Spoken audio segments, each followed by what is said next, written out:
आज से आज की बात का शो आप देख सकेंगे 8:30 बजे से।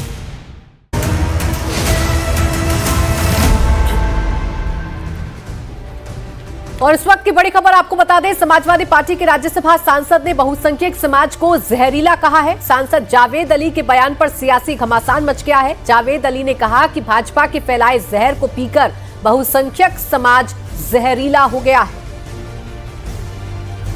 जहां अल्पसंख्यकों, लेकिन उन इलाकों में तो समझाया जाएगा, उन क्षेत्रों में तो समझाया जाएगा जहां अल्पसंख्यकों की आबादी कम है, जहां बहुसंख्यक ज्यादा तादाद में रहते हैं और भारतीय जनता पार्टी के द्वारा फैलाए गए जहर को बहुसंख्यक आवाम निगलने लगा है, वो जहरीला हो गया है काफी हद तक। तो सपा के सांसद जावेद अली ने यह विवादित बयान दिया है। उन्होंने कहा है कि जो बहुसंख्यक समाज है वो जहरीला हो गया है। उन्होंने आरोप लगाया है कि बीजेपी के फैलाए हुए तरीके से ही ये नफरत फैली है और जो बहुसंख्यक समाज है, जाहिर सी बात है कि वो हिंदू समाज की ओर इशारा कर रहे हैं और ये बता रहे हैं कि जो हिंदू समाज के लोग हैं वो जहरीले हो गए हैं और इसको लेकर अब सियासी बवाल मचना लाजमी है और जाहिर सी बात है कि बीजेपी की ओर से भी इस पर बयान आएगा। अब बात करते हैं फुल स्पीड में चल रहे बाबा के बुलडोजर की। अवैध मदरसे हो या फिर अवैध निर्माण, पीले पंजे का जोरदार एक्शन तो चल रहा है। यूपी में पिछले 24 घंटे में गाजियाबाद से लेकर उन्नाव और सीतापुर तक अवैध मदरसों, मजारों, मस्जिदों को गिराया गया। तो वाराणसी के दाल मंडी में भी चौड़ीकरण के लिए मकानों को गिराने का काम जारी है। यूपी के गाजियाबाद में अवैध निर्माण के खिलाफ प्रशासन ने बड़ी कार्रवाई की है। प्रशासन ने लोनी ढोनेका सिटी इलाके में सरकारी भूमि पर बनी अवैध मजार को ध्वस्त कर दिया। हजरत शहीद चिश्ती बाबा के नाम से मजार यूपी सीडा की जमीन पर बनाई गई है। प्रशासन ने पहले ही नोटिस जारी किया था, उसके बाद भारी पुलिस बल और प्रशासन के अधिकारियों की मौजूदगी में इसे बुलडोजर से गिरा दिया गया। मजार काफी पुरानी थी, लेकिन प्रशासन का कहना है कि निर्माण सरकारी भूमि पर अवैध रूप से किया गया था। इससे पहले भी गाजियाबाद के मसूरी के कल्लूगढ़ी क्षेत्र में अवैध मदरसे और मोदीनगर में मस्जिद में बुलडोजर चला था, क्योंकि ये सरकारी जमीन पर बिना किसी इजाजत के अवैध तरीके से बनाए गए थे। अब गाजियाबाद में अवैध मजार पर बुलडोजर चला तो उन्नाव में अवैध मदरसे को गिराया गया। यह मदरसा माखी थाना क्षेत्र के इसनुया गांव में बना था। प्रशासन के मुताबिक खेलकूद के मैदान की जमीन पर अवैध कब्जा करके यह मदरसा चलाया जा रहा था। इस मदरसे को खाली करने के लिए कोर्ट आदेश भी जारी कर चुका है। इससे पहले बजरंग दल के कार्यकर्ताओं ने मदरसों के खिलाफ एक्शन की मांग को लेकर हंगामा किया था। इसके बाद भारी पुलिस बल और प्रशासनिक अधिकारियों की मौजूदगी में अवैध निर्माण को ध्वस्त किया गया। अधिकारियों का कहना है कि अब यहां पर खेल का मैदान विकसित किया जाएगा। अब यूपी के सीतापुर में भी बुलडोजर चला है। यहाँ एक्शन निजी जमीन पर बनी अर्धनिर्मित मस्जिद पर हुआ है। प्रशासन ने बुलडोजर चलाकर इस मस्जिद को गिरा दिया है। यह मस्जिद 4 भाई बना रहे थे, लेकिन विवाद होने के बाद मस्जिद का निर्माण काम रोक दिया गया और इसी को लेकर बजरंग दल के कार्यकर्ताओं ने तहसील प्रशासन से शिकायत की थी। बजरंग दल की शिकायत सही पाई गई, जिसके बाद ये बुलडोजर की कार्रवाई की गई। पुलिस के मुताबिक मस्जिद बनवाने के लिए कोई अनुमति नहीं ली गई थी। वहीं पर वाराणसी में बुलडोजर एक्शन हुआ है। यहां पीला पंजा दाल मंडी इलाके में चला, जहां चौड़ीकरण प्रोजेक्ट के तहत अवैध और जर्जर मकान गिराए जा रहे हैं और इसी सिलसिले में नगर निगम और वाराणसी विकास प्राधिकरण की टीम ने साझा कार्रवाई में कुल 13 मकान गिराए हैं।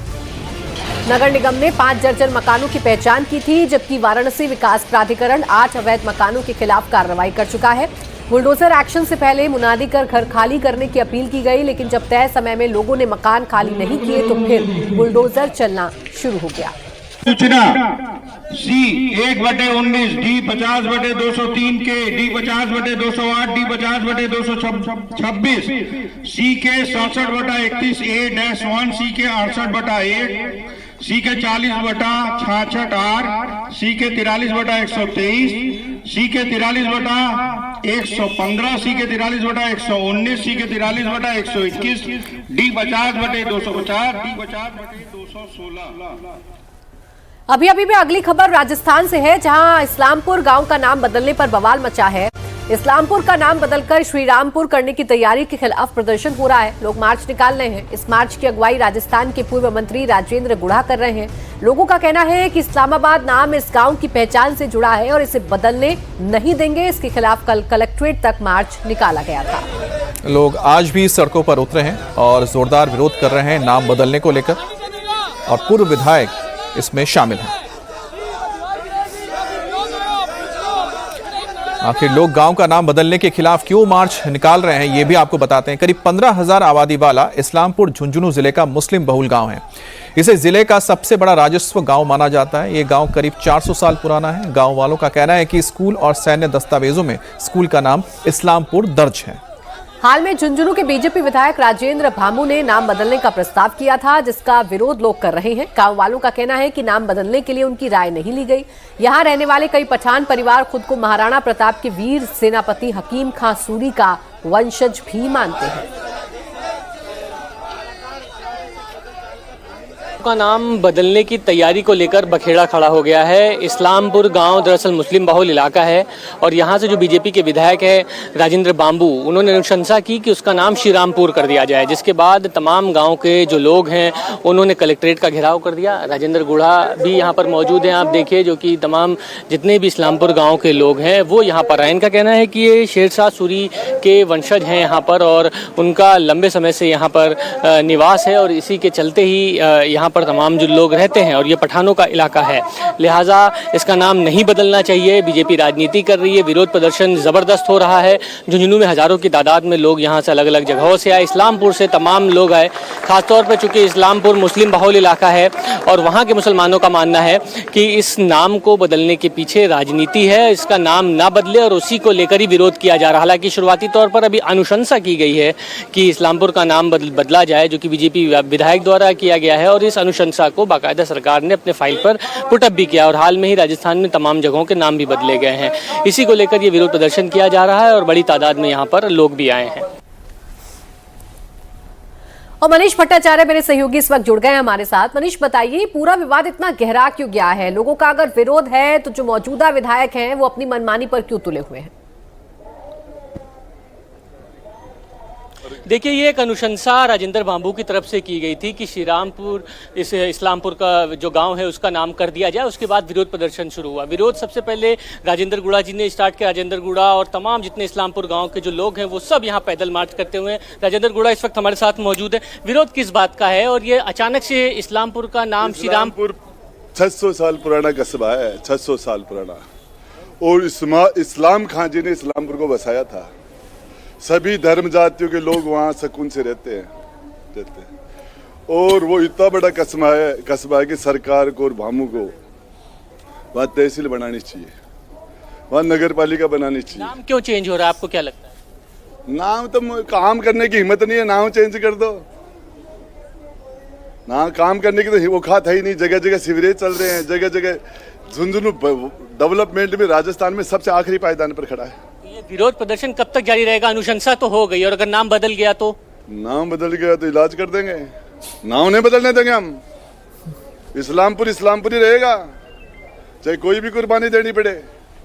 कैसे हो सकता है जब पाकिस्तान के अंदर पंजाब की मुख्यमंत्री मरीम नवाज ने रिकमेंड की कि वहाँ के जो हिंदू नाम थे उनको मुस्लिम नाम कर दिया, उनको वापस मुस्लिम नाम किया जाए। पाकिस्तान में जब ये लोग कर रहे हैं तो हिंदुस्तान को कहाँ लेके जा रहे हैं?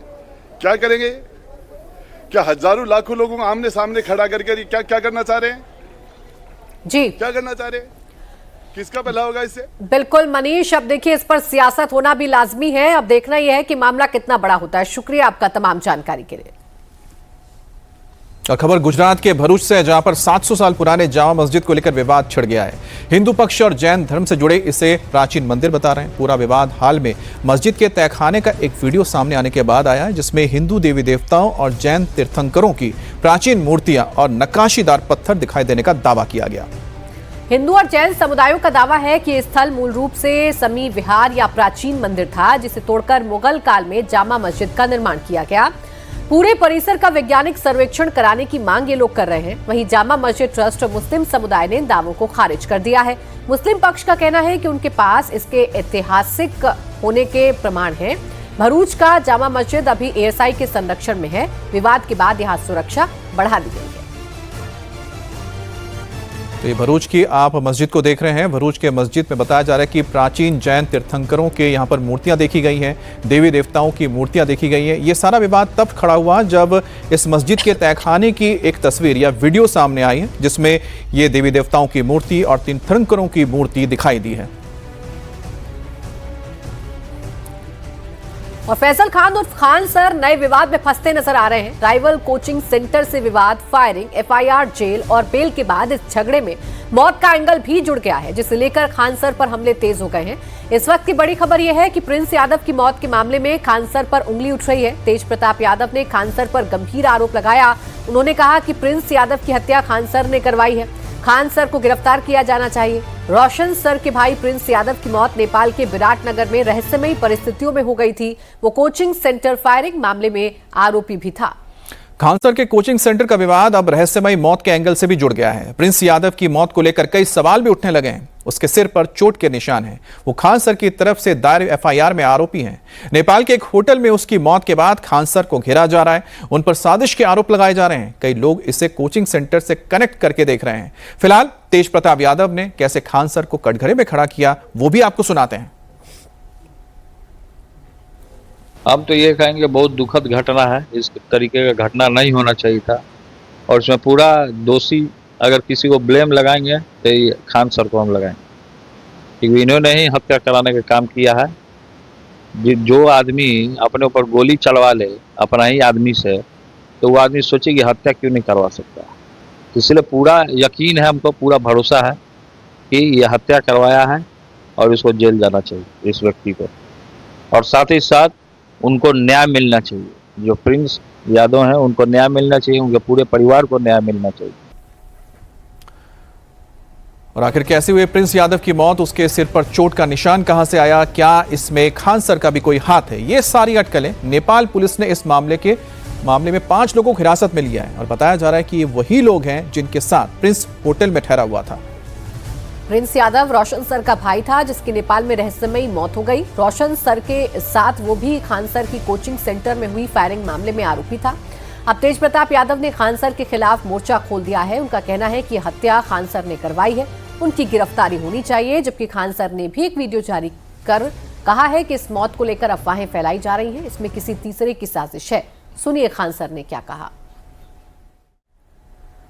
प्रिंस यादव ने सुसाइड किया या मर्डर हुआ? अगर मर्डर हुआ तो उसमें क्या खान सर का हाथ है या मामला कुछ और है? क्या ड्रग्स के ओवरडोज के चलते प्रिंस यादव की मौत हो गई? इन तमाम सवालों के जवाब तलाशे जा रहे हैं। जांच चल रही है, लेकिन उंगलियां खान सर पर ही उठ रही हैं। पहला सवाल, क्या इस मौत का कोचिंग सेंटर में हुए विवाद से कोई ताल्लुक है?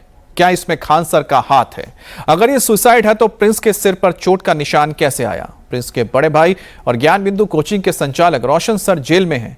इधर नेपाल में उनके भाई की संदिग्ध हालत में मौत हो गई। दोनों का खान सर से झगड़ा चल रहा था, इसलिए इस मौत को मर्डर के एंगल से भी देखा जा रहा है। और हमारे साथ नीतीश चंद्र जुड़ गए हैं। नीतीश, अब तक कोई जानकारी मिल पाई है कि आखिरकार प्रिंस यादव की मौत की वजह क्या है? क्योंकि जिस तरह से आरोप लगाए जा रहे हैं और खान सर भी कह रहे हैं इसमें कोई तीसरा व्यक्ति हो सकता है। देखिए, अभी पोस्टमार्टम रिपोर्ट आई नहीं है। पोस्टमार्टम रिपोर्ट आने के बाद ही अंतिम तौर पर कहा जा सकता है कि आखिर मौत की वजह क्या है। उनके साथ जो कुछ स्थानीय नेपाली और कुछ जो उनके पारिवारिक मित्र थे, उन लोगों ने भी अपनी तरफ से बातें रखी हैं, लेकिन अभी बिहार पुलिस की तरफ से इसको लेकर कोई बयान जारी नहीं किया गया है, क्योंकि नेपाल पुलिस की तरफ से अभी स्पष्ट रूप से नहीं कहा गया है कि वजह क्या है। उसमें अलग अलग बातें एक संभावित तौर पर बताई गई हैं कि क्या कोई जो दवा थी उसका ओवरडोज तो नहीं ले लिया गया, या फिर कोई पहले से उनको बीमारी थी या नहीं थी। परिवार के लोग इसे इनकार कर रहे हैं कि कोई बीमारी नहीं थी।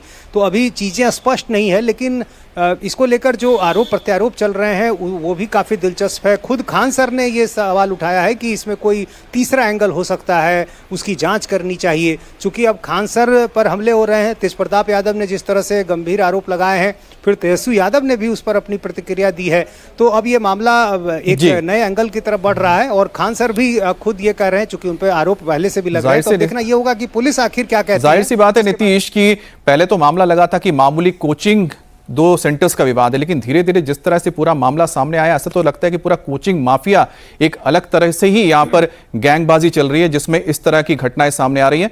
लेकिन आप नजर बनाए रखें, जब तक तफ्तीश होगी तब तक यह समझ में आएगा कि आखिरकार कौन इसके पीछे है। अब कोचिंग फायरिंग विवाद में खान सर की मुसीबतें बढ़ सकती हैं। वो भले ही बेल पर बाहर हैं, लेकिन पुलिस की जांच तेजी से आगे बढ़ रही है। इसी से जुड़ी एक और खबर आपको बता दें, फैजल खान और खान सर के कोचिंग सेंटर पर पुलिस का शिकंजा कसता जा रहा है। पुलिस ने खान ग्लोबल स्टडीज पर नोटिस चस्पा किया है।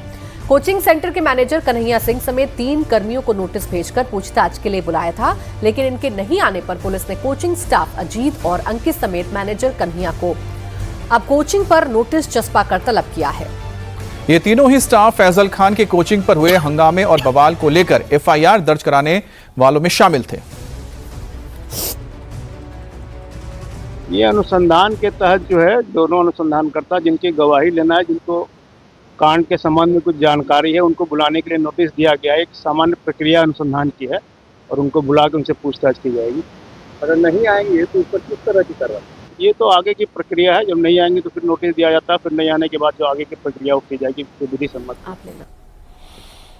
और बिहार के पूर्व मुख्यमंत्री राबड़ी देवी के सरकारी बंगले पर घमासान जारी है। 10 सर्कुलर रोड के सरकारी आवास को बिहार सरकार ने 29 मई को खाली करने का नोटिस दिया था। सरकार ने इसके लिए राबड़ी देवी को 15 दिन का वक्त दिया था, जिसकी मियाद पूरी हो गई है। ऐसे में देखना होगा कि आज राबड़ी देवी बंगला खाली करती हैं या नहीं। सरकार ने आरजेडी नेता को 10 सर्कुलर रोड की जगह 39 हार्डिंग रोड पर मकान आवंटित किया है। 10 सर्कुलर रोड में लालू परिवार पिछले 20 सालों से रह रहा है। बिहार सरकार के भवन निर्माण विभाग ने अब ये बंगला सम्राट सरकार में मंत्री नंद किशोर राम को आवंटित किया है। इससे पहले राबड़ी देवी शनिवार को पटना के कौटिल्य नगर स्थित अपने निजी बंगले का निरीक्षण करने पहुंची थी। माना जा रहा है कि सरकारी आवास छोड़ने के बाद पूरा लालू परिवार अब इसी घर में शिफ्ट होने जा रहा है। राबड़ी देवी को सरकारी बंगला 10 सर्कुलर रोड खाली करने को लेकर दी गई मोहलत खत्म हो चुकी है। ऐसे में बिहार सरकार के भवन निर्माण विभाग को इस बात का इंतजार है कि क्या राबड़ी देवी आज बंगला खाली करेंगी। कुछ दिन पहले राबड़ी देवी अपने निजी बंगले का निरीक्षण करने गई थी। पटना के कौटिल्य नगर में एक आलीशान बंगला लालू परिवार का तैयार हो रहा है और ऐसे में ये माना जा रहा था कि राबड़ी देवी उसी बंगले में शिफ्ट करने वाली हैं। डेडलाइन खत्म हो चुकी है, लेकिन ऐसे में क्या आज ये बंगला खाली होगा या नहीं होगा। और इस बीच चूंकि सुरक्षा जब कम की गई राबड़ी देवी की, लालू यादव की, उसके बाद से यहाँ कोई सुरक्षाकर्मी नहीं है और तमाम जो पार्टी के कार्यकर्ता हैं वही बंगले की सुरक्षा कर रहे हैं। और ऐसे में अब देखना ये है कि क्या पुलिस इस बंगले को खाली कराने आती है या नहीं। ये बताइए कि डेडलाइन खत्म हो चुकी है, सरकार ने जो नोटिस दिया, तीसरी बार नोटिस दिया, तो आज तो पुलिस बंगला खाली कराने आ सकती है। क्या बंगला आज खाली हो रहा है? नहीं हो रहा है।